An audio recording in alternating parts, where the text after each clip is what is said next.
Iran के formula 14 पर भड़के ट्रंप, अब असंभव हमले को तैयार ईरान। अमेरिका और ईरान के बीच इस वक्त जबरदस्त माइंड गेम और प्रेशर टैक्टिक्स चल रही है, जहां ट्रंप की तरफ से कहा जा रहा है कि वो किसी भी वक्त ईरान का सर्वनाश कर सकते हैं। वहीं ईरान के कमांडरों ने दो टूक कह दिया है कि वो अमेरिका और इजराइल के हर हमले पर जबरदस्त पलटवार करेंगे। ईरान ने तो यहां तक कह दिया कि वो ऐसे सुपर वेपन से हमला करेगा जो दुश्मनों को हैरान कर देंगे। ईरान, अमेरिका और इजराइल को ये मैसेज देना चाहते हैं कि ईरान इस बार असंभव हमले को लेकर पूरी तरह से तैयार है। कुछ रिपोर्ट्स में दावा किया गया कि ईरान ने सीज फायर के दौरान बंकर और गुप्त ठिकानों में दबी पड़ी सैकड़ों मिसाइलों को निकाल लिया है और वो अब हमले को तैयार हैं। इधर अमेरिका ने इजराइल में जो 6,500 टन नए हथियार, गोला बारूद पहुंचाए, उनको अब उन अड्डों पर पहुंचा दिया है जहां से ईरान पर हमला होगा। खबर तो यहां तक है कि अमेरिका इजराइल को अपने F-35, F-15IA के सबसे एडवांस वर्जन के फाइटर जेट्स की स्क्वाड्रन देने जा रहा है।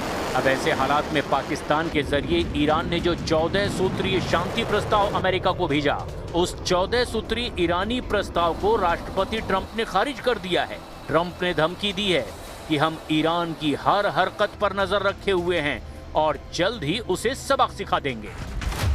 फॉर्मूला 14 में फंसा अमेरिका, ईरान पर होगा हमला।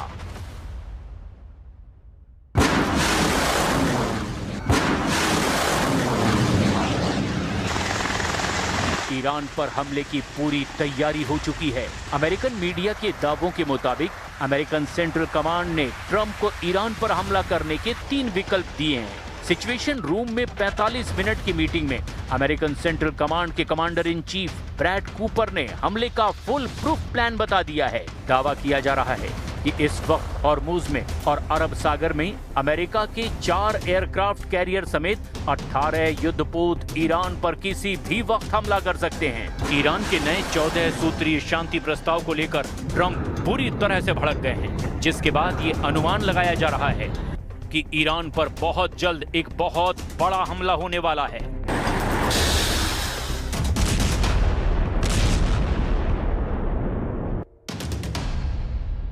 अमेरिकी राष्ट्रपति डोनाल्ड ट्रंप ने कहा है कि अमेरिका ईरान पर फिर हमला कर सकता है। उन्होंने कहा कि अमेरिका के ईरान पर फिर से हमले शुरू करने की संभावनाएं मौजूद है। ट्रंप ने कहा उन्हें ईरान के साथ किसी समझौते की रूपरेखा के बारे में बताया गया, लेकिन वो अभी उसकी समीक्षा कर रहे हैं। हालांकि उन्होंने कहा कि वो इसे स्वीकार करने लायक नहीं मानते। मियामी के लिए रवाना होने से पहले फ्लोरिडा में वेस्ट पाम बीच में एक पत्रकार के सवाल के जवाब में ट्रंप ने कहा, इस बात की संभावना है कि अमेरिका ईरान के खिलाफ अपने हमले फिर से शुरू कर सकता है। इससे पहले ईरान के उप विदेश मंत्री काज़ेम गरीबाबादी ने कहा था कि ईरान ने जंग को स्थायी रूप से खत्म करने के मकसद से पाकिस्तान को मध्यस्थ के रूप में अपना प्रस्ताव पेश किया है और अब ये मामला अमेरिका के हाथों में है कि वो कूटनीतिक रास्ता अपनाए या फिर टकराव वाली नीति पर आगे बढ़े। दरअसल ईरान ने अपना 14 सूत्रीय शांति प्रस्ताव पाकिस्तान के जरिए अमेरिका को भेजा है, जिसे लेकर ट्रंप बहुत ज्यादा नाराज हैं। इसके पीछे की वजह भी अब आप जान लीजिए। ईरान की तस्नीम न्यूज एजेंसी के मुताबिक प्रस्ताव का मकसद सभी मोर्चों पर युद्ध खत्म करने के लिए एक व्यापक ढांचा तैयार करना है। ईरान की ये नई योजना अस्थायी युद्ध विराम को खारिज करती है। इसकी बजाय 30 दिनों के भीतर ही एक स्थायी समाधान पर जोर दिया गया है। ईरान के प्रस्ताव में सुरक्षा गारंटी की मांग की गई है ताकि भविष्य में ईरान पर कोई हमला ना हो। प्रस्ताव में इलाके से अमेरिकी सेना की वापसी और नौसैनिक नाकेबंदी को हटाने की बात कही गई है। इसमें ईरान की जब्त की गई संपत्तियों को जारी करने और प्रतिबंधों और सैन्य दबाव से जुड़े मुआवजे की भी मांग है। इसमें हॉर्मुज के लिए एक नई शासन व्यवस्था का प्रस्ताव किया गया है। इसमें हॉर्मुज को खोलने की शर्तों और अमेरिकी नाकेबंदी खत्म करने की भी मांग शामिल है। लेकिन ईरान के इस 14 सूत्रीय शांति प्रस्ताव में ईरान ने अमेरिका की परमाणु शर्तों और परमाणु प्रोग्राम को शामिल नहीं किया है और इसी वजह से ट्रंप बेहद नाराज हैं। Doing very well with regard to Iran. Again, they want to make a deal. They're decimated. They're having a hard time figuring out who their leader is. They don't know who their leader is because their leader is gone. Their former leader, Khomeini. But we'll see. खबर के मुताबिक fox news के साथ बात करते हुए Trump ने कहा कि अगर ईरान ने हॉर्मुज स्ट्रेट नहीं खोला या अपना संवर्धित यूरेनियम नहीं सौंपा तो 3 दिन बाद हम ईरान की तेल पाइपलाइनों को पूरी तरह से तबाह कर देंगे। ट्रंप के मुताबिक ईरान पर अगर पाबंदियां जारी रही तो ईरान की पाइपलाइनें 3 दिनों के भीतर ही फट सकती हैं। ट्रंप ने बताया कि नाकाबंदी के चलते टैंकर नहीं आने से पाइपलाइनें बंद हैं।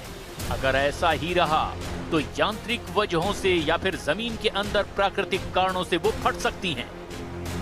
इसी इंटरव्यू में ट्रंप ने कहा कि ईरान अगर युद्ध विराम पर समझौता करना चाहता है तो वॉशिंगटन को कॉल कर सकता है। उन्होंने कहा वे कॉल कर सकते हैं, हमारे पास दुनिया की सबसे सुरक्षित फोन लाइनें हैं।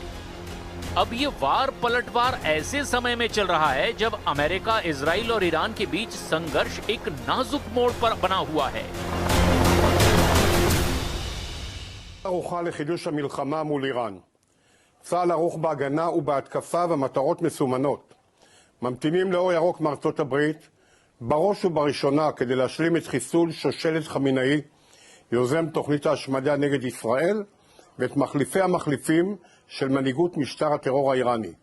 ובנוסף, להחזיר את איראן לעידן החושך והאבן, על ידי פיצוץ מתקני האנרגיה והחשמל המרכזיים, וריסוק התשתיות הלאומיות הכלכליות. If you kill Americans, if you threaten Americans anywhere on earth, we will hunt you down without apology and without hesitation, and we will kill you.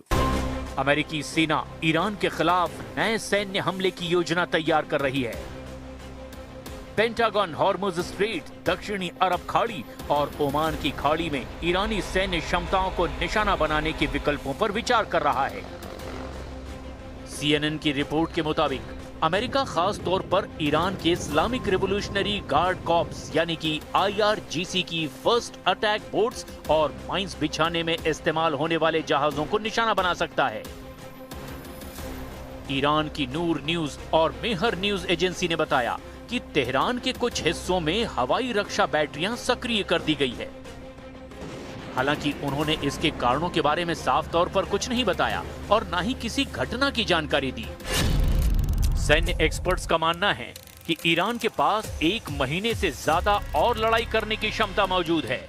हालांकि अधिकारियों का यह भी कहना है कि ईरान के हथियारों के जखीरे का सही आकार अभी भी साफ नहीं है। इंटेलिजेंस के आकलन से उसकी बची हुई क्षमताओं का सिर्फ एक मोटा मोटा अंदाजा ही मिल रहा है। न्यूयॉर्क टाइम्स और CNN की एक रिपोर्ट में अमेरिकी सेना और खुफिया अधिकारियों के अनुमानों के मुताबिक ईरान के पास अभी भी अपने हमलावर ड्रोनों का लगभग 40% और मिसाइल लॉन्चरों का 60% से ज्यादा जखीरा बचा हुआ है, जिसका इस्तेमाल ईरान हॉर्मुज में अमेरिकी युद्धपोतों के खिलाफ कर सकता है।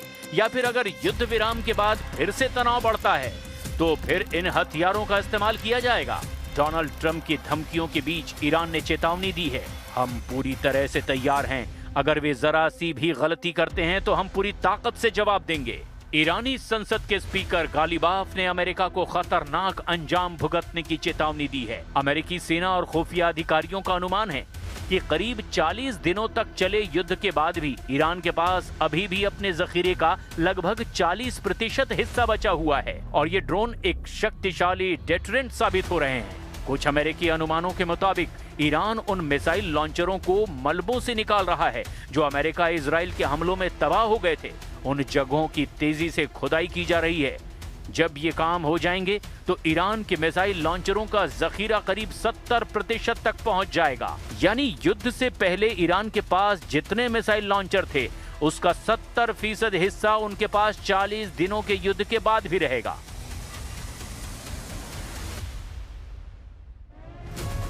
ईरान के पास मिसाइलों की भी काफी क्षमता अभी भी मौजूद है। संघर्ष विराम के समय उसने लगभग 100 ऐसे सिस्टम बरामद किए जिन्हें गुफाओं और बंकरों में छिपा कर रखा गया था, जिससे उसने चालू लॉन्चरों की संख्या बढ़ा करके युद्ध के पहले के स्तर पर लगभग 60% तक पहुंचा दी है।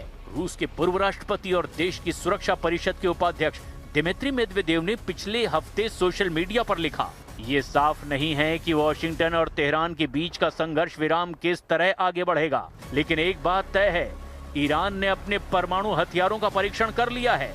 इसे हॉर्मुज स्ट्रेट कहा जाता है और इसकी क्षमता असीमित है।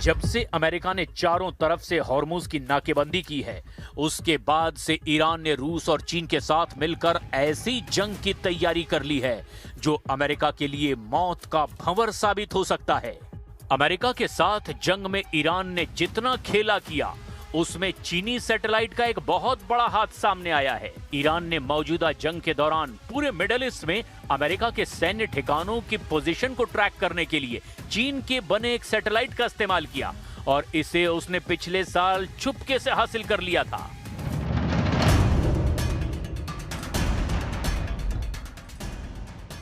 ये जानकारी फाइनेंशियल टाइम ने अपनी रिपोर्ट में दी है। इस सैटेलाइट का नाम TEE-01B है। इसे चीन की अर्थ आई कंपनी ने विकसित किया है और लॉन्च किया था। बाद में इसे इस्लामिक रिवोल्यूशनरी गार्ड कॉर्प यानी कि IRGC की एरोस्पेस फोर्स ने अपने नियंत्रण में ले लिया। अर्थ आई कंपनी एक खास तरह के निर्यात मॉडल पर काम करती है जिसे इन ऑर्बिट डिलीवरी कहा जाता है। इसका मतलब है चीन में लॉन्च किए गए सैटेलाइट को तभी विदेशी खरीदारों को सौंपा जाता है जब वो सफलतापूर्वक अंतरिक्ष की कक्षा यानी कि ऑर्बिट में पहुंच जाता है। रिपोर्ट के मुताबिक ईरानी कमांडरों ने इस सैटेलाइट को क्षेत्र में मौजूद महत्वपूर्ण अमेरिकी सैन्य ठिकानों पर नजर रखने का काम दिया था। इसके तहत IRGC को एम्पोसैट नाम की कंपनी के कमर्शियल ग्राउंड स्टेशनों के नेटवर्क का भी एक्सेस दिया गया। एम्पोसैट बीजिंग स्थित सैटेलाइट सेवा प्रदाता है जिसकी सेवाएं एशिया, लैटिन अमेरिका और अन्य क्षेत्रों में फैली हुई है। रिपोर्ट के मुताबिक इस सैटेलाइट ने 13, 14 और 15 मार्च को सऊदी अरब के प्रिंस सुल्तान एयरबेस की तस्वीरें ली। 14 मार्च को ही अमेरिकी राष्ट्रपति डोनाल्ड ट्रंप ने स्वीकार किया था कि वहां तैनात अमेरिकी विमान को नुकसान पहुंचा है। रिपोर्ट में यह भी कहा गया कि TEE-01B ने जॉर्डन के मुआफ़ाक़ साल्ती एयरबेस, बहरीन के मनामा में अमेरिकी 5th फ्लीट मुख्यालय के पास के इलाकों और इराक के इरबिल एयरपोर्ट के आसपास की गतिविधियों को भी ट्रैक किया। ये उसी समय हुआ जब